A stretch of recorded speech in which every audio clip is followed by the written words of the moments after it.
오늘 우리에게 들려주시는 하나님의 말씀 신약성경 요한복음 3장 8절의 말씀입니다. 여러분 가지고 계시는 신약성경 146면에 나와 있습니다. 다 찾으셨습니까? 자, 한 절이니까 우리 목소리 합해서 함께 읽겠습니다. 시작. 바람이 임의로 불매 내가 그 소리는 들어도 어디서 와서 어디로 가는지 알지 못하나니 성령으로 난 사람도 다 그러하니라. 아멘. 할렐루야. 아멘. 할렐루야. 아멘. 오늘 성령 세 번째 시간 바람 같은 성령이다라고 하는 제목의 말씀을 전하겠습니다. 자, 성령의 상징 중에 자주 등장하는 것이 바로 바람, 숨, 호흡 이런 것들이죠. 바람은 하나님이 친히 일으키십니다. 예레미야 10장 13절 말씀에 그가 목소리를 내신즉 하늘에 많은 물이 생기나니 그는 땅끝에서 구름이 오르게 하시며 비를 위하여 번개치게 하시며 그 곳간에서 바람을 내시거늘 그랬습니다. 또 아모스 4장 13절을 보면 바람이 왜 성령의 속성을 예표하는지 자연스럽게 알 수 있는데 한번 들어보세요. 보라, 산들을 지으며 바람을 창조하며 자기 뜻을 사람에게 보이며 아침을 어둡게 하며 땅의 높은 데를 밟는 이는 그의 이름이 만군의 하나님 여호와이시니라 말씀합니다. 바람은 심판의 도구로도 쓰이고 생명을 살리는 도구로도 사용됩니다. 성령은 바람과 같은 분이십니다. 예수님께서 니고데모에게 하신 말씀에서 잘 드러나는데 바람이 임의로 불매 내가 그 소리는 들어도 어디서 와서 어디로 가는지 알지 못하나니 성령으로 난 사람도 다 그러하다 말씀하셨습니다. 예수님은 성령을 바람에 비유하셨어요. 바람을 우리 눈으로 볼 수는 없으나 뚜렷이 나타나는 능력과 증거가 있습니다. 성령은 사람 눈에는 보이지 않지만 성령을 통해 생명이 거듭나고 열매가 맺히고 은사들이 드러나요. 바람이 임의로 불매라고 하는 말씀을 주목하시기 바랍니다. 성령의 주권을 지금 말씀하고 있습니다. 사람이 바람을 조절할 수는 없어요. 성령의 역사도 이와 같습니다. 우리는 성령의 인도하심과 주권에 순종할 뿐이지 성령을 향해 명령하거나 내 뜻을 주장할 수 없어요. 오순절 성령은 급하고 강한 바람처럼 임했다 성경은 말씀합니다. 호련히 하늘로부터 급하고 강한 바람 같은 소리가 있어 그들이 앉은 온 집에 가득했다 성경은 말씀합니다. 성령이 바람처럼 임했다는 것은 능력의 임재를 나타내지요. 사도들은 다른 나라 말을 했고 병을 고치는 기적을 행했고 놀라운 이적들이 수없이 드러났고 수천 명이 한순간에 회심하는 역사가 일어났습니다. 영국과 미국의 대부흥의 바람이 불었을 때 온 동네가 회심하고 술집과 요관이 문을 닫는 일들이 속출했습니다. 극장이 교회로 변하고 사람들이 모이는 곳에서는 찬양이 흘러 넘쳤어요. 조지 휘필드나 존 웨슬리, 무디, 찰스 피니, 조나단 에드워즈 같은 사람들이 나타나서 저들이 가는 곳에 임한 성령의 바람, 잔잔한 미풍이 아니라 언제나 태풍을 동반한 강력한 바람이었다는 사실입니다. 1907년 평양에 성령이 임했을 때 이 땅에도 엄청난 대부흥의 역사가 일어났지요. 하나님의 부흥은 반드시 회개와 함께 임하는데 성령이 임하면 죄인된 실존을 직시하고 회개의 자리로 인도하시기 때문에 그렇습니다. 왜 성경은 성령을 바람 같다고 하셨을까? 먼저 생기의 바람이 불면 살아나기 때문에 그렇습니다. 공기가 밀폐되고 바람이 통하지 않는 곳에선 사람이 살 수 없어요. 바람이 통해야 모든 생명체는 살아갑니다. 해골과 같이 죽은 심령들에게 생기와 같은 성령이 불어야 소생하여 영생을 얻을 수 있습니다. 바람 같은 성령의 역사를 보여주는 가장 대표적인 말씀이 바로 구약성경 에스겔 37장에 나오는데 하나님은 에스겔에게 보여준 환상을 통해 장차 이스라엘 백성들의 바벨론 포로 생활에서 해방돼 고국 예루살렘으로 돌아가 나라를 다시 세우고 번성케 될 것을 보여주셨습니다. 한번 잘 들어보시기 바랍니다. 여호와께서 권능으로 내게 임재하시고 그의 영으로 나를 데리고 가서 골짜기 가운데 두셨는데 거기 뼈가 가득하더라. 나를 그 뼈 사방으로 지나가게 하시기로 본즉 그 골짜기 지면에 뼈가 심이 많고 아주 말랐더라. 그가 내게 이르시되 인자야 이 뼈들이 능히 살 수 있겠느냐 하시기로 내가 대답하되 주 여호와여 주께서 하시나이다. 또 내게 이르시되 너는 이 모든 뼈에게 대언하여 이르기를 너희 마른 뼈들아 여호와의 말씀을 들을지 볼지어다 주 여호와께서 이 뼈들에게 이같이 말씀하시기를 내가 생기를 너희에게 들어가게 하리니 너희가 살아나리라. 너희 위에 힘줄을 두고 살을 입히고 가죽으로 덮고 너희 속에 생기를 넣으리니 너희가 살아나리라. 또 내가 여호와인 줄 너희가 알리라 하셨다 하라. 이에 내가 명령을 따라 대언하니 대언할 때에 소리가 나고 움직이며 이 뼈 저 뼈가 들어맞아 뼈들이 서로 연결되더라. 내가 또 보니 그 뼈에 힘줄이 생기고 살이 오르며 그 위에 가죽이 덮이나 그 속에 생기는 없더라. 또 내게 이르시되 인자야 너는 생기를 향하여 대언하라. 생기에게 대언하여 이르기를 주 여호와께서 이같이 말씀하시기를 생기야 사방에서부터 와서 이 죽음을 당한 자에게 불어서 살아나게 하라 하셨다 하라. 이에 내가 그 명령대로 대언하였더니 생기가 그들에게 들어가매 그들이 곧 살아나서 일어나 서는데 극히 큰 군대더라. 할렐루야. 지금도 마치 해골과 같이 그 영이 죽어가는 사람들은 부지기수라는 것을 우리는 인정하지 않을 수 없습니다. 우리들 가정에도 이웃에도 널려있고 심지어 교회 안에도 있어요. 하나님의 생기의 바람을 받지 못한 사람은 살았다 하는 이름은 있을지 모르겠으나 실상은 죽은 것과 다름없습니다. 사람의 모양은 갖추었을지라도 생기가 없다면 시체에 불과할 뿐입니다. 골짜기에 가득한 뼈들에게 하나님의 말씀이 임하자 서로 들어맞고 핏줄과 살과 가죽이 다 입혀졌습니다. 그러나 아직 생기는 없는지라 죽은 시체에 불과했다 그랬어요. 성경은 누구든지 그리스도의 영이 없으면 그리스도의 사람이 아니다 분명하게 말씀합니다. 그리스도의 영이 없음에도 불구하고 그 사람을 그리스도의 사람이라 말하는 것은 정말로 대단한 거짓말일 뿐이라고 하는 사실입니다. 여기 그리스도의 영이 바로 무엇입니까? 성령을 말씀하고 있습니다. 예수의 영이신 성령이 내 안에 없다면 그 사람은 이름은 명분은 허울은 그리스도인이라 말할 수 있을지 모르겠으나 실제로는 그리스도와 아무런 상관이 없는 사람이란 뜻입니다. 아무리 이 뼈 저 뼈가 다 들어맞고 힘줄이 생기고 살이 오르고 가죽이 덮였다 할지라도 생기가 없다면 그저 시체일 뿐입니다. 오늘 이 시대 교회와 우리의 자신 모습 아닙니까? 오늘날 교회 안에 들어와 있는 사람들이 다 신자 같고 건물도 화려하고 살도 피부도 있는 것 같지만 정작 성령의 생기가 없다면 영적 시체에 불과하다는 현실을 우리는 시인해야 합니다. 을씨년스럽고 음습하고 차갑고 냄새나는 곳, 그러나 그곳에 성령께서 주시는 생기의 바람이 불어왔을 때 냄새나는 시체들이 다시 살아났습니다. 기적이 일어났습니다. 여러분 지금이야말로 전심전력을 다해 성령 충만을 사모하고 반드시 받아야 할 때라는 사실을 인정하시기 바랍니다. 고린도후서 6장 2절 말씀을 보시기 바랍니다. 보라 지금은 은혜 받을 만한 때요 보라 지금은 구원의 날이로다 그랬어요. 또 에베소서 5장 18절에서 술 취하지 말라 이는 방탕한 것이니 오직 성령으로 충만함을 받으라 그랬습니다.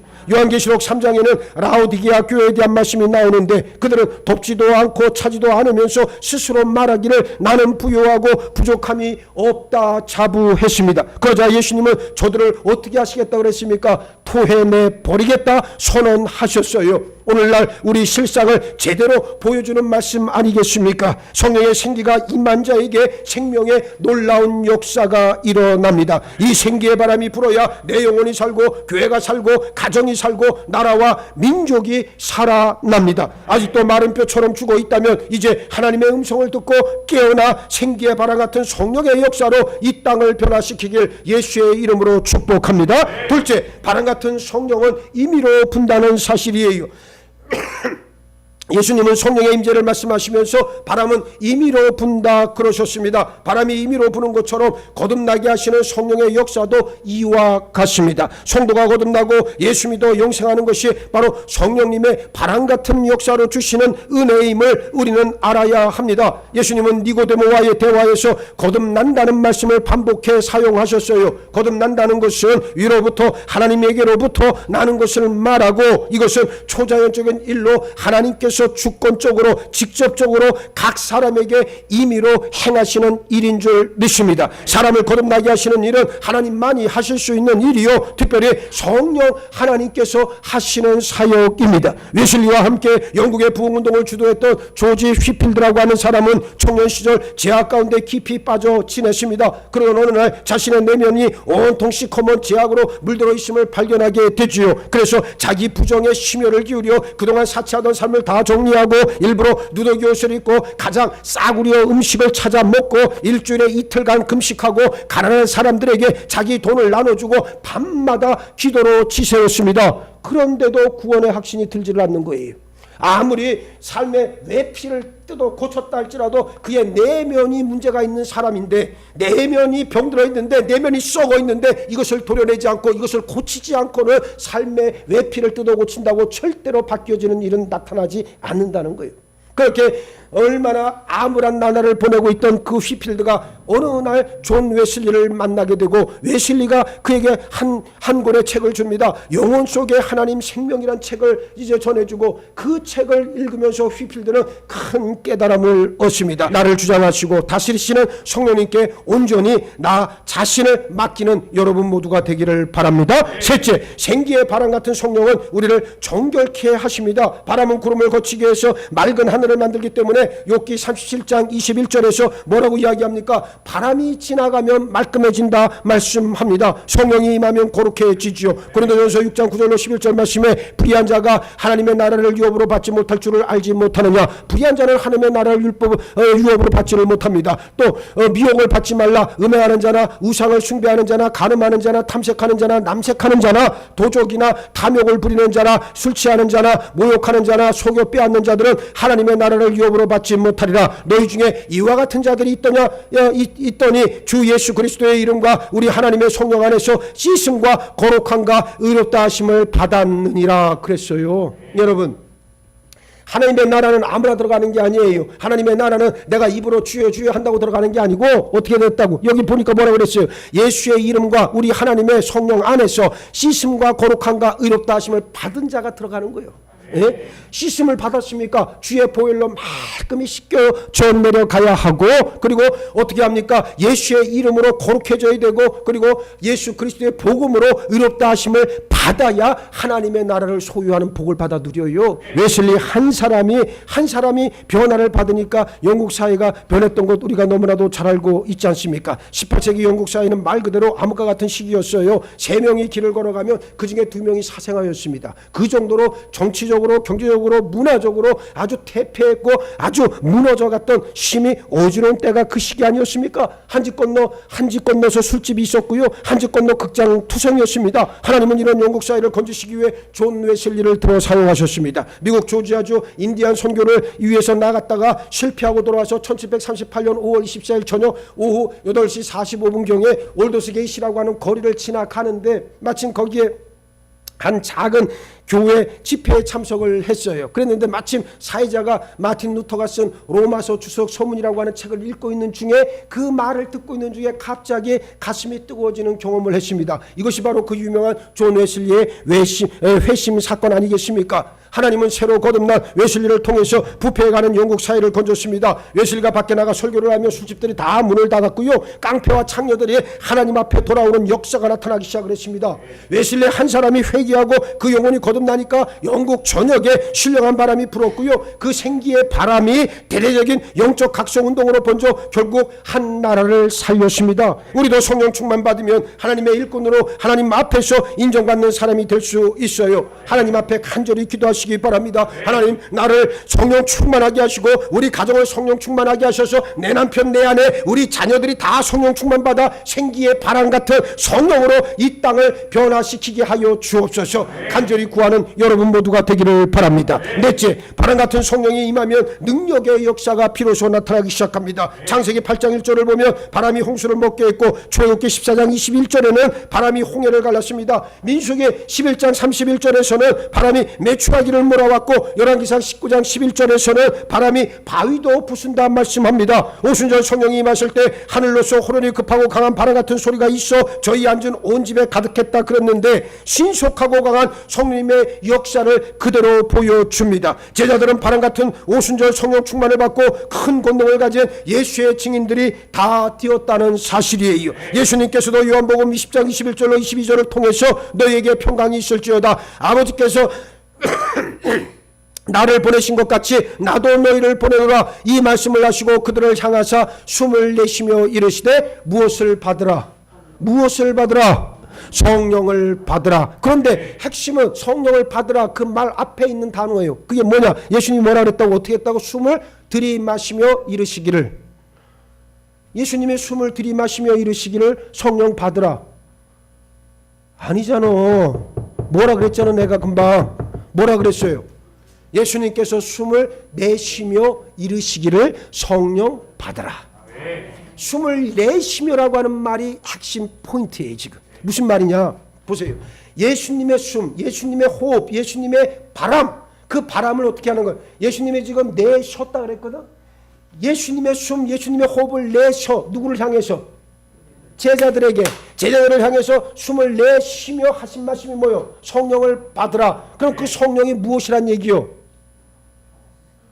아 정말 그 일주일을 못 봤다고 이렇게 또 영적 깜깜이가 돼갖고 돌아오면 어떡해? 여러분, 예수님의 숨을 내쉬며 이르시기를 말씀하셨다는 거잖아요. 숨을 내쉬며 말씀하기를 뭐라고 했다고? 성령을 받으라. 그럼 이 성령은 무엇이요? 지금 여기 딱 나와 있잖아. 지금 이 말씀 이 문장에서만 얘기를 하자고. 예수님의 숨을 내쉬며 이르시기를, 숨을 내쉬며 이르시기를 성령 받으라. 그럼 여기서 성령은 무엇이다? 예수님의 숨이요 호흡이다 말이야. 할렐루야. 예수님의 숨, 예수님의 호흡이 바로 성령이다. 네? 여러분, 사람이 물에 빠져서 호흡이 없으면 가서 뭘 해야 돼요? 인공호흡 해야 되잖아요. 그렇죠? 인공호흡 할 때 내 호흡을 그에게 불어넣어서 그가 호흡할 수 있도록 도와주는 거잖아요. 마찬가지예요. 성령께서 역사하시는데 그 성령은 바로 예수의 영이라고 그랬고, 더 구체적으로 말하면 예수님의 숨이요 예수님의 호흡이란 말입니다. 예수님의 마음이고 예수님의 심장이라는 말이에요. 그 예수님의 숨을 내가 받으면 그게 바로 무엇이다? 성령을 받는 것이다. 이제 간단 명료해 졌죠. 성령은 무엇이다? 예수님의 숨이요 예수님의 호흡이다 라고 하는 것을 알 수가 있습니다. 자, 이 장면은 마치 하나님이 사람을 흙으로 지으시고 어떻게 하셨어요? 다 흙으로 사람을 다 이렇게 모양을 만들어 놓고, 모양을 딱 만들어 놓고 그 다음에 그냥 그대로 내버려 두신 건 아니잖아. 그 다음에 어떻게 하셨어? 마지막에 그 코를 들어서, 그 성경에 코를 들었단 말은 안 나와. 그 코를 향해서 하나님이 어떻게 하셨어? 그 생기가 뭐예요? 숨이지. 그 생기가 바로 루아우, 생기, 즉 숨, 호흡이라고 하는 말이에요. 하나님께서 그 코에 당신의 생명, 당신의 호흡을 하고 부시니까 비로소 이게 무엇이 됐다? 삼다수가 아니라 무엇이 됐다? 생명이 되었다. 생명이 되었다. 그렇게 성경은 말씀하고 있어요. 이 말씀이 무슨 말씀입니까? 하나님의 숨이 닿으니까. 자, 에스겔 37장에 나와 있는 마른 뼈들의 골짜기, 해골 골짜기에서 이제 에스겔이 하나님의 영에 충만해서 하나님의 말씀을 대언하잖아요. 하나님의 말씀이 임하니까, 하나님의 말씀이 선포될 때에는 이제 막 살이 돋히고 근육이 생기고 힘줄이 생기고 껍데기는 갖춰졌어. 그런데 아직 살아있지는 못했어. 그런데 마지막에 하나님이 뭐라 그러십니까? 생기를 어떻게 해라? 생기를 향해 대언하라 그랬습니다. 그 생기가 바로 무엇이요? 하나님의 숨, 하나님의 호흡이요. 하나님의 숨, 하나님의 호흡을 불러서 이 마른 뼈들, 이 해골들에게 갖다가 불어 넣으니까 그들이 어떻게 됐다는 거예요? 다시 일어나서 극히 큰 군대가 되었더라.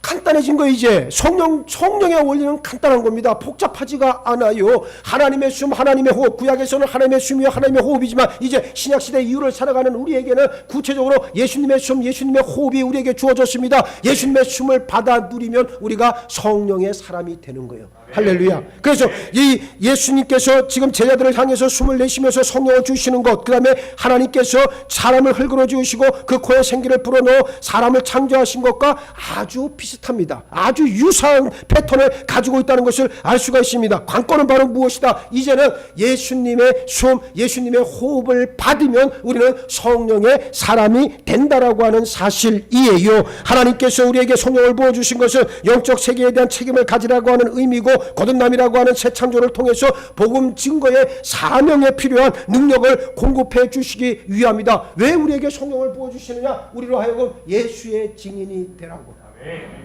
여러분들이 한번 곰곰이 생각해봐요. 자녀들에게, 자식들이 얼마나 귀해, 그죠? 귀해서 아주 그냥 세상 그 무엇과도 못 바꾸잖아. 그럼 그 자식들을 향해서 예수를 증거해 보신 적이 있습니까? 예수를 증거해 보신 적이 있어요? 예수를 증거해 보신 적이 있습니까? 자녀들을 위해 정말 예수를 증거해 보신 적이 있냐고. 여러분의 입이 아니라 여러분의 삶으로, 여러분의 영혼으로, 정말 여러분들의 심령의 중심으로 자녀들에게 너 예수 믿어야 살아. 너 예수 믿고 성령 받아야 하나님의 자녀가 돼. 그래야 우리는 구원에 이르러. 왜 이 얘기를 못합니까? 교회 나오란 얘기가 아니에요. 예수를 환대에 모셔드리고 그리고 성령으로 거듭나는 역사를 체험해야 네가 산다는 것을 자녀들에게 이야기해야 된다는 말이에요. 예? 이게 바로 성령이 우리에게 오시는 중요한 목적이 된다라고 하는 그러한 말씀입니다. 복음은 인간적인 지혜나 말의 능력이 아니라 오직 성령의 능력에 의해 전해진다는 사실을 인정하기 바랍니다.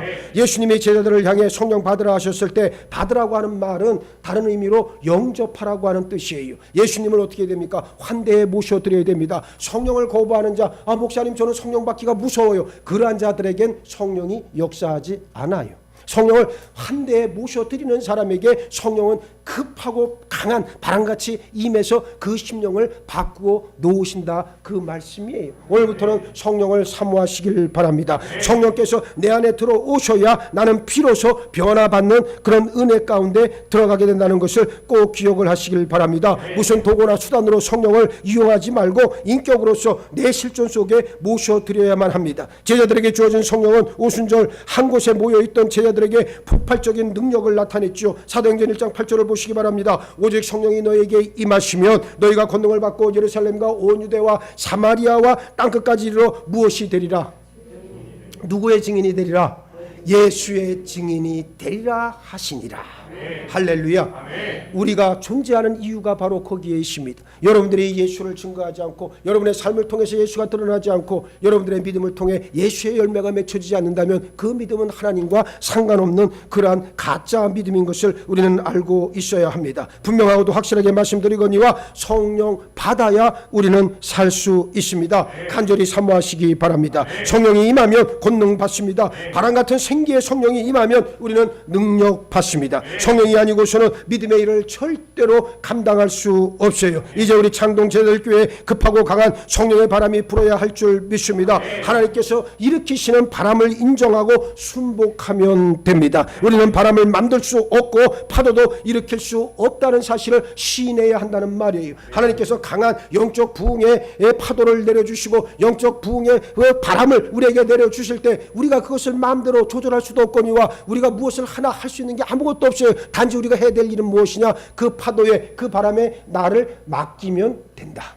예? 여러분들이 수영을 해보셨는지 모르지만 수영 저 깊은 바다에서 수영을 할 때 내 힘으로 막 그냥 그걸 앞을 향해 나아가려고 하면 절대로 안 됩니다. 물에 내 자신을 맡기면 오래 갈 수 있어요.